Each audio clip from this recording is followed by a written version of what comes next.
ebe ọ lara nọ n'ime go awari ngatara ngata oshi na anwụrụ ọka ikirili ekirikikpo oge na ọbụrụ isi oshi na akwụkwọ ijiri rapụ ihe nrapụ oshi na asị mmiri tesara na akwụkwọ wee mee nga ụlọ oshi ọ ga-esi gị n'ime apụ gwa maka na ike ndị amụma abatago ọ ga-esi gị n'ime apụ gwa maka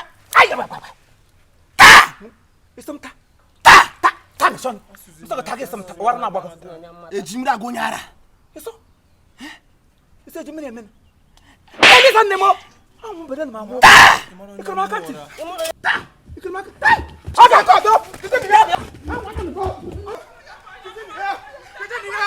ebe bo le ba won ebe bo le ba won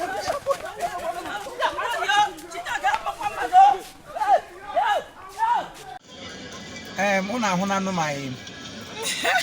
my subordinate obera na ike obera na ike na my tempo oh the mami water oh ya mami so me ka m na agwa ese na anakwa akpọ Ghana Express yotago onye bụ ọta iti kwala aka na akpa yotago otu esiri kwado mbụ abụrụzi ka esi kwado kịta pịa na aghọta dem you new millennium mami water.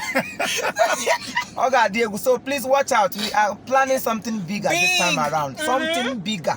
I mean a bigger, big in B. Kuba will big in B. Oh my God, he's say like something, let them hear one your voice. of my best comedians. Trust me. I know. From day one, really. Yes, from day one. From day one. Yes. I'm so excited seeing him now. Like it's been long. I run into her. Yeah. Into under you. Keep him running. Into. I'm so excited. I love this guy so much. I have always believed in him. So, Cherenai, there's something coming. Yes, just wait for us very soon. Yeah, but don't say I didn't tell you. This is informing you earlier on. Yeah, there's something of everything. I got me on.